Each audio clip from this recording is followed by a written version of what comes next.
you wanted the best, you've got the best podcast. The hottest podcast in the world. The Chris Voss Show, the preeminent podcast with guests so smart you may experience serious brain bleed. The CEOs, authors, thought leaders, visionaries, and motivators.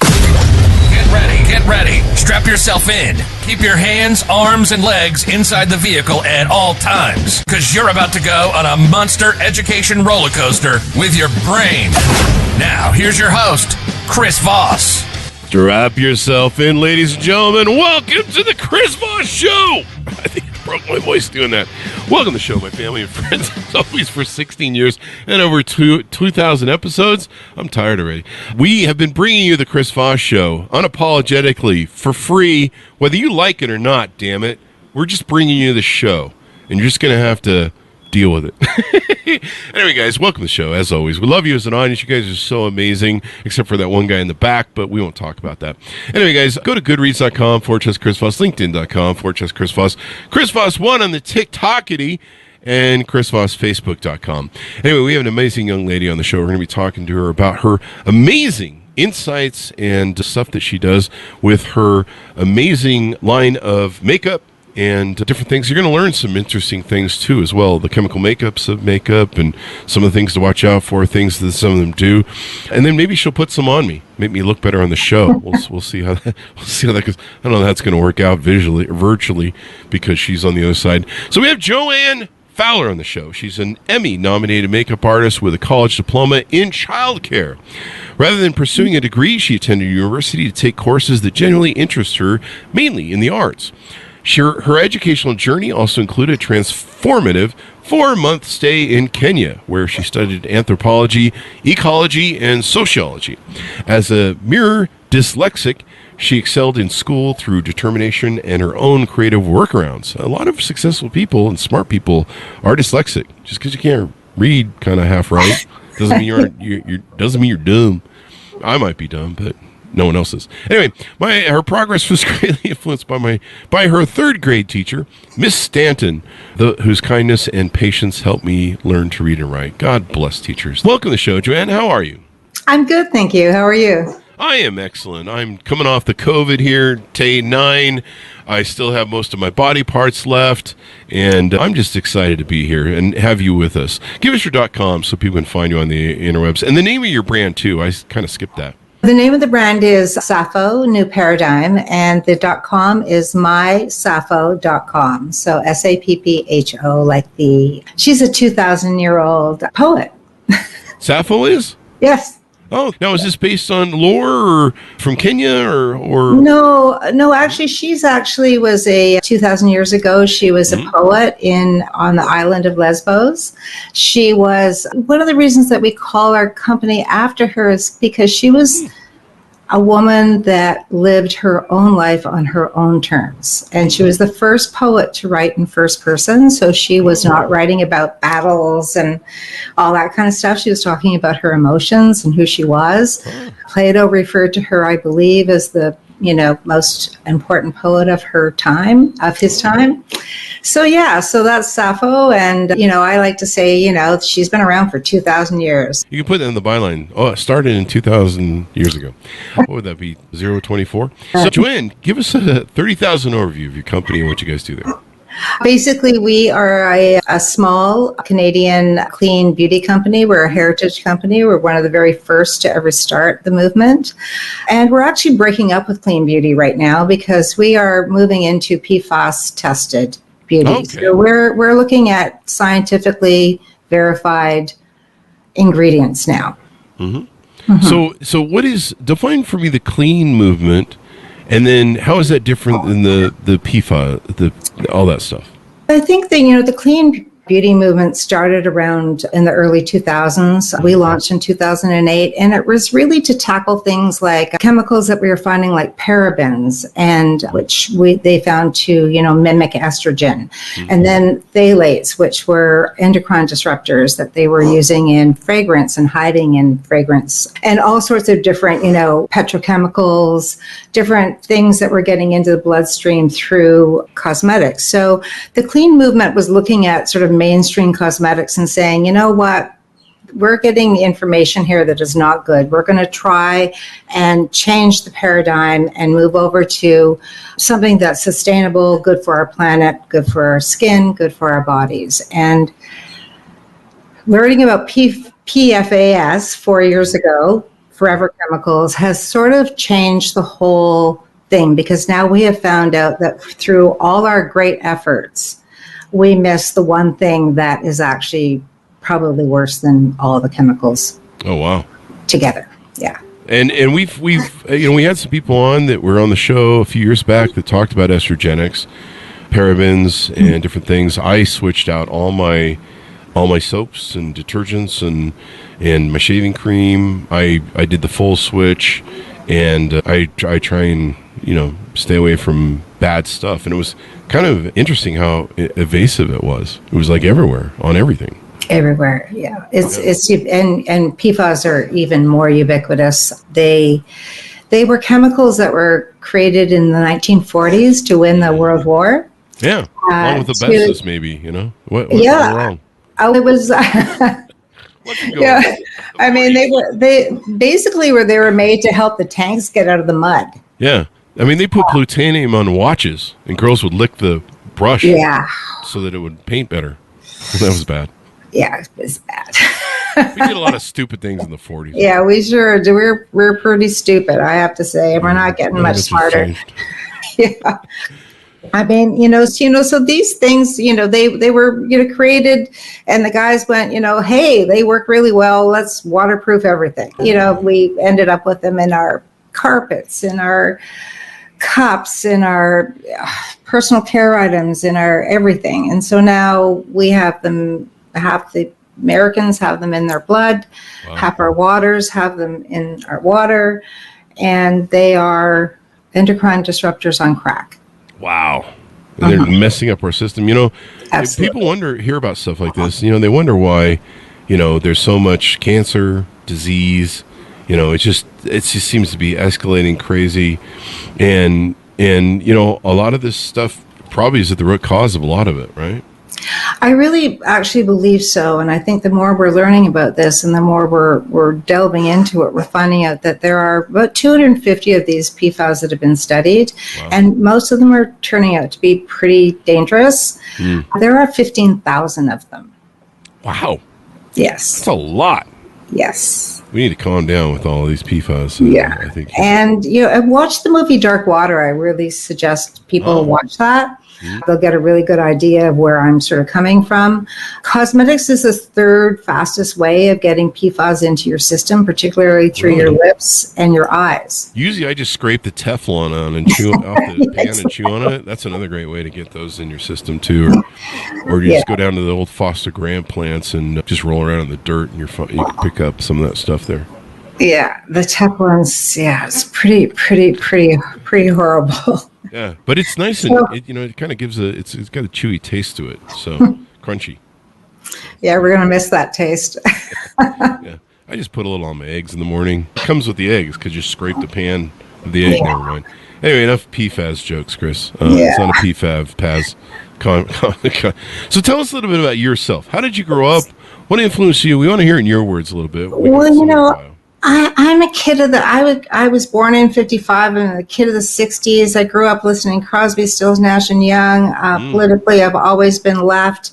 Tin Soldiers and Nixon coming. I'm very much someone that believes in humanity and equality and equity.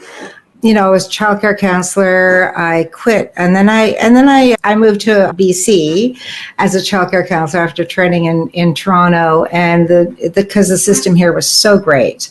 Mm-hmm. But then the Socreds got in, and everything privatized, and the system just was horrible. It became very, very hard to do your job. And I started studying makeup, and I never looked back, actually. Makeup just became my life. Film became my life. I loved it. I started working. My very first show was Wise Guy as an assistant to Todd McIntosh, multi-Emmy award-winning makeup artist. And I just sort of, I was very fortunate. I had great teachers, and I just got into film, and I stayed in film for almost 30 years. And it was I was on a show called The L Word. I was the head makeup artist on that show. Oh. And Mayor Kirshner came and sat in my chair. And she said, Joanne, I'm not wearing any more parabens in my makeup. And I said, oh, good for you. I don't know what you're talking about. And so she had been in Europe, and Europe had banned over 1,800 chemicals from personal care items. Wow. And she told me about it. My mom had just died of cancer. So I phoned my girlfriend, Norma Lowen-Patton, who is Halle Berry's makeup artist. And I phoned Norma, and she was from Britain, so she knew a lot about organics and, all that stuff. And I called her and I said, do you know what this paraben thing is? And she said, no, but I just got this book, Not Just a Pretty Face. Would you like to, read it? Mm-hmm. It's called Not Just a Pretty Face. I highly recommend it to everyone. The first paragraph was about there was hundreds of chemicals found in the bloodstream. Wow. Even PCBs from the 1970s. There was endocrine disruptors, neuro, things that, mess with your brain. I'm not a scientist, obviously. And, these subjects were newborn babies across the United States, still in the hospital. Wow. And that changed my life. Mm-hmm. How are they getting these chemicals into their system, through their mother's body? Wow. How are the women getting it into their system? And then came, all these studies on dermal absorption and all that stuff. And still, now we're finding plastics, testicles with plastics in them. Yeah, I stuff a couple in there extra just to kind of fill it out. Press the ladies. Exactly. Yeah, stuff a couple extra. I just put them in the jockstrap there. But the skin is your largest organ, right? Absolutely. And there's absorption there. You can put medication on your skin and it will absorb that. So think about patches. Yeah. That can make sense that if you're using makeup that's got these forever chemicals and stuff in them, and, that could easily be passed, it's in your system and passed to your children. Mm-hmm. So, yeah, that's kind of wild. This is why I never had kids. Mm-hmm. I don't want to pass off all the Teflon I have in me. The thing, too, is it's really not even a matter, you can't get just rid of them. This is going to be a matter of everyone getting together, and this has got to be progress, not perfection, Because we're testing everything for organic fluorine, so we're testing for the 15,000 in all our products. And our products are coming back non-detect, 10 parts per million, which is the smallest you can test actual products for and packaging. The other thing to know is that plastic loves PFAS. Wow. Yes. Seems like they're all running together. They're just a bad group of people. Yeah, the peepees. I get that. Hey, even here in Canada. I have a lot of problem with the peepees in my old age. That's a political joke. I'm always waking up and sleep. Is it a Canadian political joke? Peepee is a political joke. Yes. Oh, it's a Canadian thing. Yeah, we're in America. We don't really pay you don't get it, no. Yeah, we don't get it. But that's okay. I'm a big Canadian fan, eh? Some people say I love Trailer Park Boys and Rush, big Rush fan. Neil Peart and Alex Lifeson, and some people say I'm a red-haired guy on Trailer Park Boys. I forget his name. I don't know. I forget his name. Anyway, my friends tell me that I'm him, and I'm like, really? Seriously? But maybe I am. I watched it once after they told me that, and I was like, I think I see what they're talking about. But I don't live in my car, so there's that.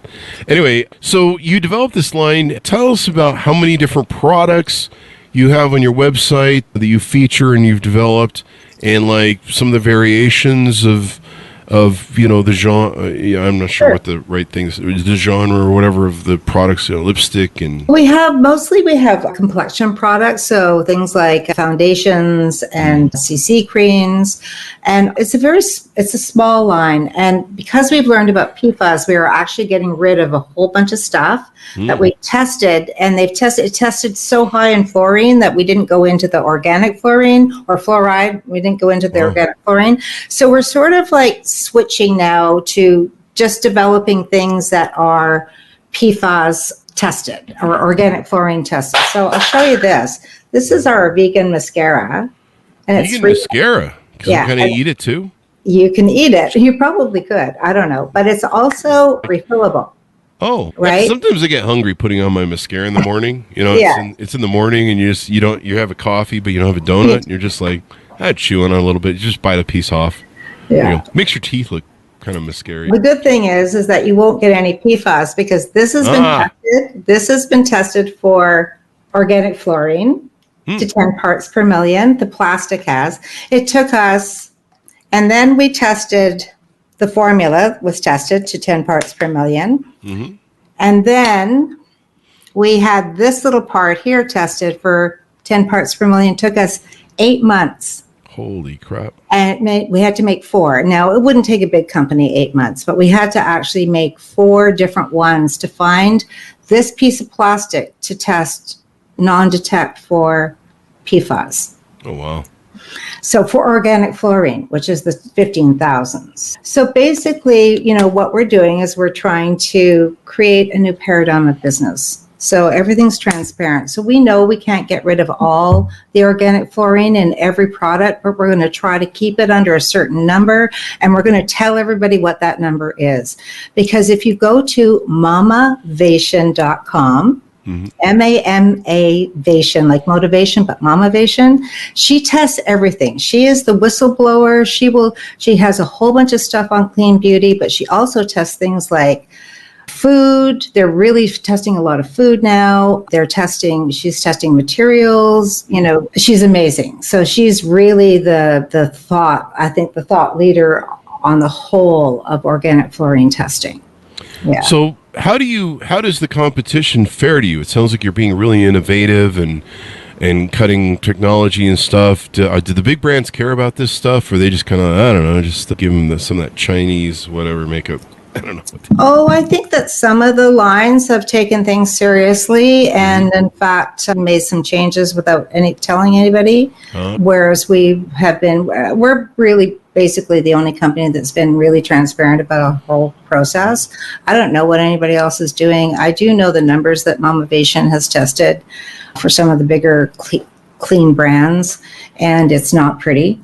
And so I would suggest that people go to that site and take a look at what the numbers are. So the thing is I can't care about all that other noise. I'm not interested. That's why I say we're breaking up with clean beauty. I don't have time for the other noise. I'm here for one thing, and that is to create a line that is transparent for human beings to be able to use and know exactly what they're putting on their bodies and into their skin. And I can't, I'm not a marketer. I don't want to, I'm not here to buy a yacht. I lost my first home. I lost everything to an investor that wanted me to put phthalates back in the products in 2008 with my first company. So this is why my second company is called New Paradigm, because it's got to be based on transparency. Yeah. It's hard to be held to a higher standard, hold yourself up to a higher standard. Sometimes it can be costly to have integrity, but in the end, you can sleep with yourself at night, and you can know that what you did was the right thing. Yeah, I kind of think like this company is my apology to the next generations. My generation has done so much harm, and we really need to turn things around and create. We need a different world, or we're going to lose the world we have.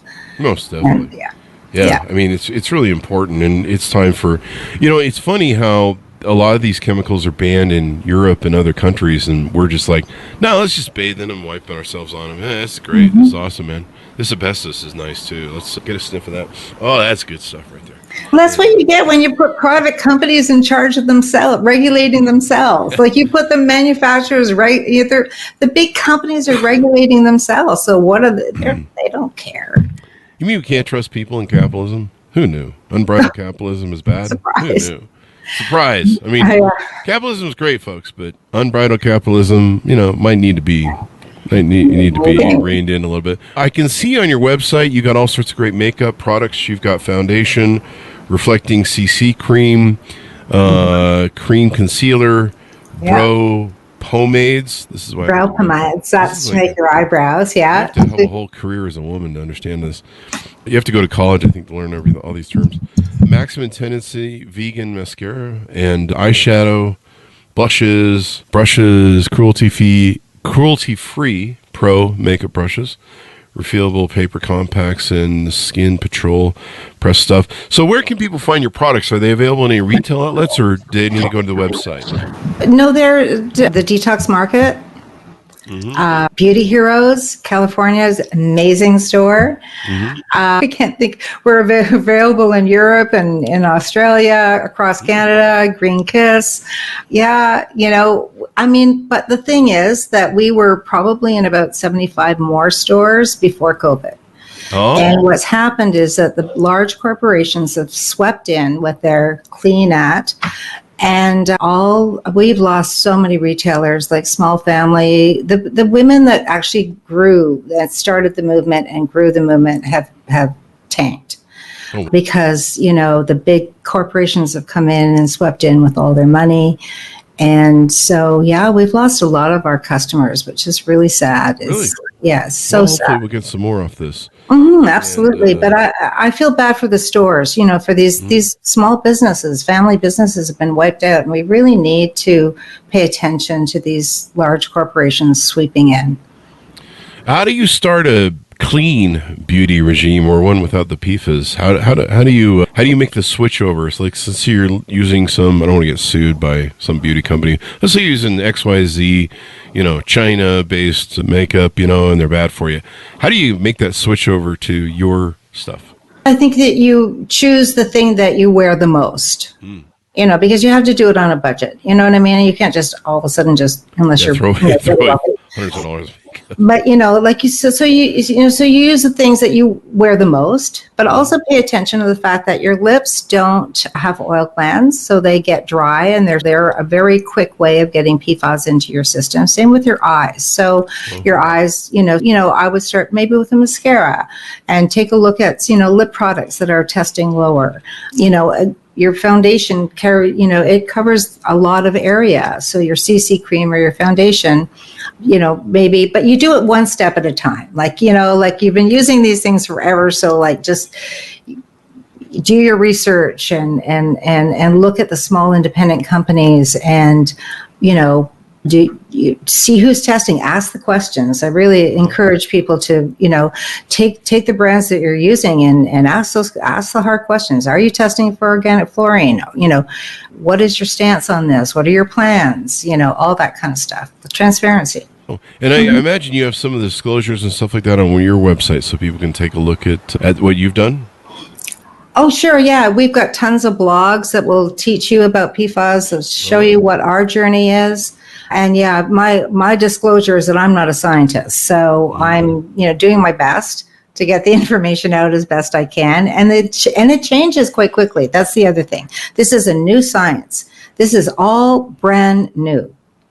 I mean, it's not, they've been around for many years, but actually trying to mitigate them is a whole other story. Oh, yeah. I mean, it takes a long time to figure all this stuff out and make sure you get clean stuff. So on your website, too, I can see there's a shade guide, trial size, a makeover quiz. That's probably what I need, a good makeover quiz. Oh, and we have AI, too. You can actually go and, try the virtual try-on. Oh, really? Yeah, I see that virtual try-on right below the makeup consultation. I'll have to do that, try on some different shades. Yeah. And soon we're going to have a version 3. The company is called Pulpo. They're amazing. And we're going to have version 3 so you can do a whole makeup in one go. So that'll be fun. Maybe I'll get in there and play around and show up on the show. People will be like, what? That'd be great. He changed on us, so whatever. But it's what's going on nowadays. Final thoughts as we go out, tell people how to onboard with you, reach out. Maybe they can, if they have questions or something, how can they learn more? Absolutely. You can just go to our website, mysappho.com, and, all the questions come to me. And I will answer whatever you ask. I'm here to serve, and that's how I feel about this project. This is about serving and moving a paradigm to a better world. Anything to make the world better, safer for kids. You think about kids can put on this makeup too, and they get into mom's makeup. I've had a few of girlfriends, their daughters get into their makeup. When I was a little girl, the first book I read was a story about Anna Cityview, and it was a little girl that was in a suburb of Ottawa that died of leukemia. They don't write those books anymore. Yeah. There's too many. Yeah. This is a thing we need to do, clean up everything because we make a mess. So give us your .com so we go out so people can look that up on the internet. SAPPHOMYSAPPHO.com, mysappho.com. Thank you very much for coming to the show, Joanne. We've had fun and loved it, and I've learned a lot about makeup and, of course, these bad chemicals we need to get rid of. Thanks so much, Chris, for having me. Thank you. And thanks, Amounts, for tuning in. Go to goodreads.com/Chris Voss, or else don't make me stop the car and come back there, kids. Be good to each other. Stay safe. We'll see you next time.